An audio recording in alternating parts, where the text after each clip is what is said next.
Survey విడుదలైంది. ఆత్మసాక్షి group విడుదల చేసిన ఈ సర్వేలో ఇది డిఎంకేకి ఏమీ అంత కేక్ వాక్ కాదనేది స్పష్టంగా కనిపిస్తోంది. ఆధిపత్యం స్వల్పంగా ఉన్నప్పటికీ డిఎంకే ఊహించినంత సునాయాసంగా విజయం సాధించడానికి అవకాశాలు అంత గొప్పగా ఏం లేవని, అలాగే తృణమూల్ కాంగ్రెస్ దూసుకుపోతోంది.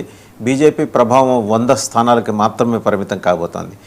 ఆ రాష్ట్రాన్ని 27 ఏళ్ల పాటు అవిచ్ఛిన్నంగా ఏలిన సిపిఎం దిక్కుమొక్కు లేకుండా 4 సీట్లకో 4% పరిమితం అయ్యే సూచన కనిపిస్తున్నట్టుగా తెలుస్తుంది. అండ్ అలాగే కేరళలో కూడా యూడిఎఫ్ ఎల్డిఎఫ్ పోటాపోటీగానే ఉన్నాయి. కాంగ్రెస్ బాగా పుంజుకుంది ఒక ఇండికేషన్. అండ్ బీజేపీ ముందర ఊహించినట్టుగానే 3 లేదా 4 స్థానాలకి బీజేపీకి తెలుసు. బట్ క్రియాశీలకంగా 15 నుంచి 18% ఓటుని కొల్లగొట్టడానికి బీజేపీ వేసుకున్న ప్రణాళిక సక్సెస్ఫుల్గా జరగవచ్చు, ఆ ప్రణాళిక నడవచ్చు అని చెప్పేసి ఆత్మసాక్షి గ్రూప్ సర్వే తెలియజేస్తుంది. ఈ అంశానికి సంబంధించి బిగ్ డిబేట్లో మనతో పార్టిసిపేట్ చేస్తున్నారు గఫూర్ గారు, మాజీ ఎమ్మెల్యే సిపిఎం సీనియర్ నాయకులు. గఫూర్ గారు నమస్కారం.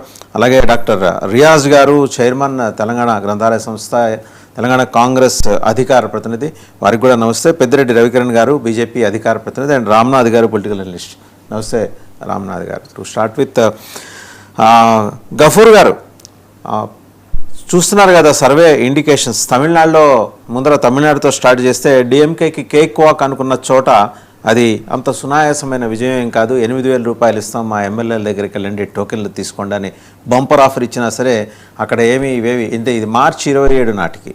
ఆ తర్వాత మళ్ళీ స్టాలిన్ గారు ప్రకటన చేస్తుంటే దాంట్లో కన్నా కొంచెం తేడాపాడా ఉండొచ్చు. 27 నాటికి తమిళనాడులో అంటే బీజేపీ సిగ్నిఫికెంట్ చేంజ్ తీసుకురావాలనుకుంది. అంటే తను గెలవటం కోసం కాదు, ఏఐడిఎంకే కూటమిని గెలిపించడం కోసం నెక్ టు నెక్ వచ్చింది. ఎలా చూస్తున్నారు ఈ సర్వే ప్రెడిక్షన్స్ని గఫూర్ గారు? వాసుదేవన్ గారు, మీకు మిగతా పెద్దలకు నమస్కారం అండి. సార్, నేను 4 రాష్ట్రాల ఎన్నికల ఫలితాలకు సంబంధించి ఆత్మసాక్షి సర్వే నేను మొత్తం లోతుగా చదవకపోయినా చూశాను అట్ ఎ గ్లాన్స్. ఒక అస్సాంలో ఎన్డీఏకు ఎడ్జ్ ఉంది. మిగతా 3 రాష్ట్రాల్లో ఎన్డీఏ కాకుండా ఎన్డీఏతర కూటమిలో టీఎంసీ కానీ డిఎంకే కానీ, ఇక్కడ కేరళలో ఎల్డిఎఫ్ కానీ ఇట్లా ఎడ్జ్లో ఉన్నాయనేటువంటిది అర్థమవుతుంది. తమిళనాడు వరకు వచ్చినప్పుడు వాసుదేవన్ గారు, ఇప్పుడు తమిళనాడులో ఎప్పుడు కేక్ వాక్ లేదండి. ఏ పార్టీకి కూడా కేక్ వాక్గా లేదు. ఈవెన్ పోయిన ఎన్నికల్లో కూడా ఏఐడిఎంకే చాలా స్ట్రాంగ్ కూటమిగానే ఎలక్షన్స్ లో బయటపడింది. అయితే అల్టిమేట్ రిజల్ట్ మెజార్టీ డిఎంకేకి వచ్చింది. డిఎంకే ప్రభుత్వం ఖాయం. కానీ నేను ఒక్కటి అప్రిషియేట్ చేసేది ఏమిటంటే, ఇప్పుడు ఈవెన్ ఆంధ్రప్రదేశ్లో, తెలంగాణలో చూసినా మనకు రాజకీయ వివాదాలు, గందరగోళాలు, అవినీతి ఆరోపణలు చాలా ఉంటున్నాయి. తమిళనాడు అట్లా కాకుండా లాక్కొని రాగలుగుతుంది. సరే, సనాతన ధర్మం మీద వాళ్ళకు ఉండేటువంటి అభిప్రాయాలు చెప్పడం అది వేరు సంగతి. కానీ పాలనాపరమైనటువంటి చర్యల్లో నాకు తెలిసి అంత పెద్ద స్కాండల్స్ కానీ లేదా అంత పెద్ద ప్రజా వ్యతిరేకత వచ్చినటువంటి ఫలితాలు కానీ తమిళనాడు ప్రభుత్వంలో చూడలేదు. సరే, ఇప్పుడు ఎన్నికల సర్వేలో దీంట్లో తేలింది ఏమిటంటే, విజయ్ పార్టీ నామినల్గానే ఉంటుంది దాని పర్ఫార్మెన్స్. ఓటింగ్ పర్సెంటేజ్ కొంత ఉన్నప్పటికీ అయితే డ్యామేజ్ చేసే రోల్ మాత్రం ప్లే చేస్తుంది. ఎవరికి డ్యామేజ్ చేస్తుంది? డిఎంకేకి డ్యామేజ్ చేస్తుందా, ఏడిఎంకేకి డ్యామేజ్ చేస్తుందా తెలియదు మనకు. అయితే ఆత్మసాక్షి వాళ్ళు చెప్పిన దాని ప్రకారంగా అయితే ఎడ్జ్ డిఎంకే కూటమికే ఉంది అనేటువంటిది. నేను అంటే తమిళనాడు గురించి నాకు అంత ఆత్మసాక్షి సర్వే అంత క్షుణ్ణంగా నాకు విషయాలు తెలియకపోయినా, తమిళనాడులో ఉండేటువంటి ప్రభుత్వం యొక్క పరిపాలన, తమిళనాడు మనస్తత్వాన్ని అర్థం చేసుకున్నప్పుడు తప్పనిసరిగా డిఎంకేకు మరొక అవకాశం ఇస్తారు ప్రజలు అనేటువంటిది నాకు ఉండేటువంటి నమ్మకం అండి. ఏడిఎంకేలో గందరగోళాలు ఉన్నాయి. ఇప్పుడు శశికళ వేరే పార్టీ పెట్టింది. అతను ఇంతకుముందు కొంతకాలం ముఖ్యమంత్రిగా ఉండి అతను డిఎంకేలో చేరినాడు. ఇప్పుడు అంటే ఆ రకంగా ఏఐడిఎంకే అనేది అంత ఐక్యమైనటువంటి కూటమిగా ప్రజల ముందుకు లేదు. ఆ తర్వాత విజయ్ కూడా ఒకప్పుడు పార్టీ పెడితేనే ఇంక అయిపోయింది, మొత్తం స్వీప్ చేస్తాడు అనుకున్నారు. కానీ విజయ్కి వచ్చినటువంటి ఇబ్బందులు విజయ్కి ఉన్నాయి.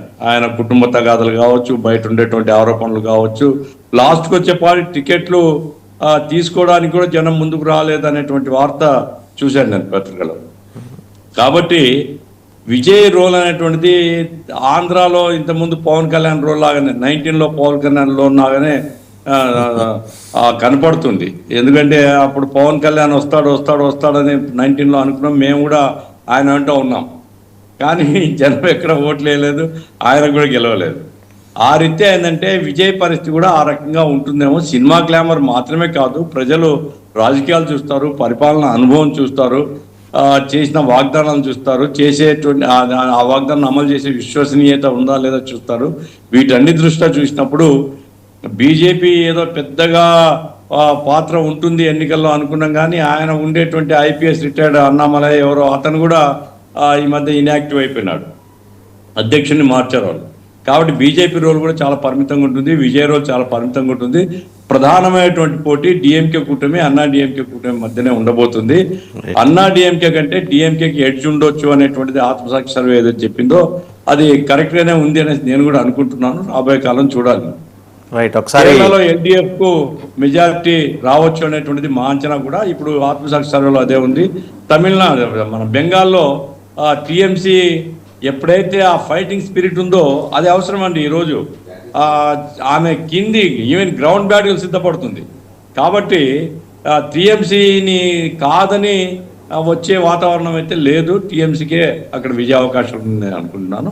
అస్సాంలో మాత్రం ఎన్డీఏ కూటమి గెలుపుకు మార్గాలు ఉన్నాయనేటువంటి దాని ప్రధానంగా ఏంటంటే ఇప్పుడు ఈ యూడిఎఫ్ అనేటువంటిది దాని రోలు చాలా నష్టం చేసే రోలు చేస్తుంది. మతం బేస్గా అది ఏర్పడింది, అది ఓట్లు చీలుస్తుంది, బాగా చీలుస్తుంది. కాబట్టి ఎన్డీఏకు విజయావకాశాలు ఉన్నాయనేటువంటిది నాకు అనిపిస్తుంది. రైట్, పెద్దిరెడ్డి రవికిరణ్ గారు.